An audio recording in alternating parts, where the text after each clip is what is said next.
পশ্চিমবঙ্গের সমস্ত উচ্চ শিক্ষিত শিক্ষিতা এবং যারা উচ্চ মাধ্যমিক পাশ করেও চাকরির জন্যে আবেগে ভেসে বেড়াচ্ছেন এবং চাকরির জন্যে তারা যুদ্ধ করতে প্রস্তুত, এছাড়া বললাম উচ্চ শিক্ষিত শিক্ষিতা ছেলেমেয়েরা, তারা আজকের বুঝতে পাচ্ছেন যে পশ্চিমবঙ্গ সরকার আপনাদের চাকরি থেকে কতটা বঞ্চনা করছে, সেটা আপনারা সবাই বুঝতে পারছেন। আর এই জন্যেই আজকের আবার আমি একটা ভিডিও দিলাম বেশ কিছু ছাত্রছাত্রীদের অভিভাবকদের অনুরোধে, যে 8 জুলাই কোর্ট খুলল।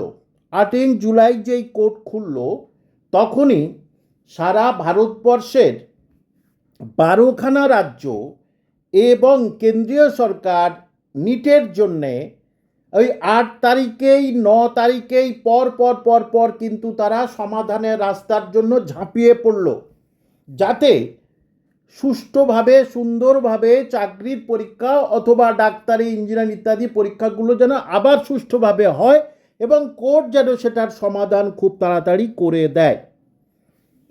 কিন্তু আপনারা দেখুন, কত আগে হাইকোর্ট অর্ডার দিয়ে দিয়েছে যে ওবিসি এ বি সব ক্যান্সেল। এই সরকার আসার পর থেকেই ছাত্রছাত্রী যারা আছেন তারা কেন্দ্রীয় সরকারের পরীক্ষা দিতে পারছে না এবং রাজ্যে যে ছোটোখাটো পরীক্ষা হচ্ছে সেখানে তারা টিটেটার জেনারেল হিসাবে পরীক্ষায় বসছে।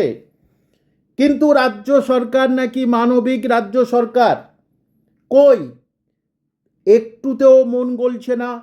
তাহলে একটি কথা বলে রাখি, যখন এসএলএসটির চাকরিটা বাতিল করে দিল হাইকোর্ট এবং তারপরে ক্যাবিনেটকে বলল যে ক্যাবিনেটকে সিবিআই তদন্ত করবে, আপনারা দেখেছেন সবাই, সারা পশ্চিমবঙ্গের প্রতিটা মানুষ দেখেছেন যে তখনই কি করলো, সঙ্গে সঙ্গে ক্যাবিনেটকে বাঁচানোর জন্যে সুপ্রিম কোর্টে ঝাঁপিয়ে পড়লো এবং সেখানে বেশি সময় দিয়েছিল। যোগ্য ছেলে মেয়েদের জীবন বাঁচানোর জন্য কিন্তু সময় দেয়নি, বেশি সময় দিয়েছিল নিজেদের ক্যাবিনেট বাঁচানোর জন্য। ক্যাবিনেট বেঁচে গেল, ব্যাস চুপ। এখন অযোগ্যদের লিস্ট, যোগ্যদের লিস্ট কে দেয়, কেন দেবে? কোনো অসুবিধার আপনাদের নিয়ে তো কোনো চিন্তা ভাবনাই নেই। এইবারে ভাবুন যে পিএসসির ক্লার্কশিপের আপনারা ডেট দিয়ে দিলেন, মিসলেনিয়াসের দিলেন, ডব্লিউবিসিএস মেন তথা ডব্লিউবিসিএসের প্রিলির ডেট দিয়ে দিলেন। এটা দ্বারা বোঝাতে চেয়েছেন যে দেখো আমি কিন্তু সব ডেট দিয়ে দিয়েছি, আমরা কিন্তু কত চাকরি নিয়ে ভাবি। আসলে পিএসসিকে অর্ডার দিয়েছে, পিএসসি করতে বাধ্য। কিন্তু আপনারা বলুন তো, আপনারা ওবিসি এ আর বি 100 পয়েন্ট রোস্টার না হলে কোনো চাকরির পরীক্ষার কোনো প্যানেল তৈরি হতে পারে না। যারা চাকরি করছেন তারা এটা জানেন। তাহলে কেন এতদিন ধরে চুপ হয়ে আছে? এটা তো গেলেই অন্তত পক্ষে আপনাদের এর উপরে স্টে দিলেই আপনারা কিন্তু এই সামনের পরীক্ষাগুলো দিতে পারতেন।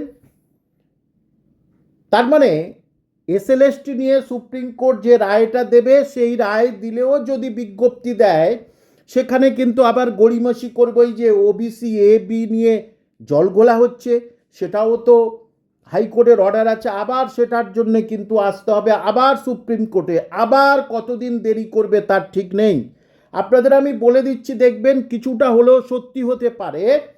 যেহেতু কোনো রকমের লিস্ট মিলছে না, কারোর সঙ্গে লিস্ট মিলছে না, তাই কোর্টে গিয়ে বলতে পারে এসএলএসটির অর্থাৎ স্কুল সার্ভিস কমিশন, হুজুর আর আমাকে কিছুদিন সময় দিন। এইভাবে টেনে টেনে টেনে টেনে নিয়ে যাওয়ার প্রবণতা তৈরি হয়েছে। তাহলে আপনারা কি আন্দোলনে করবেন আবার? আর সেই সব হচ্ছে কে শিক্ষাবিদরা কোথায় গেলেন? সেই সব রাজনীতিবিদরা কোথায় গেলেন যারা ধর্নায় গিয়ে বসতেন? এবং সেই সমস্ত মানুষ যারা পথে নেমেছিলেন সিপিএমকে উৎখাত করতে, তারা কোথায়? সমাজ সচেতন মানুষগুলো তারা কোথায়? আমি তো প্রায় দিনই প্রতিবাদ করছি, প্রায় দিনই, যতদিনই আমার কাছে চ্যানেল আসছে প্রত্যেক দিনই চ্যানেলকে বলেছি যে এর সুরাহা আপনারা ছাড়া কেউ করতে পারবে না। আপনারা গর্জে না উঠলে কেউ হবে না। ছাত্রছাত্রীরা আন্দোলনে গেলে তাদের ধরে গাড়ির ভিতরে পুরে দিচ্ছে, তাদের একটা কেস খাইয়ে দিচ্ছে। যে সুতরাং এর প্রতিবাদ আপনারা করতেই হবে। এবং আপনারা নিশ্চিত জানেন, যখন কেউ পারে না, মানুষ পারে না, তখন ঈশ্বর কিন্তু তার ব্যবস্থা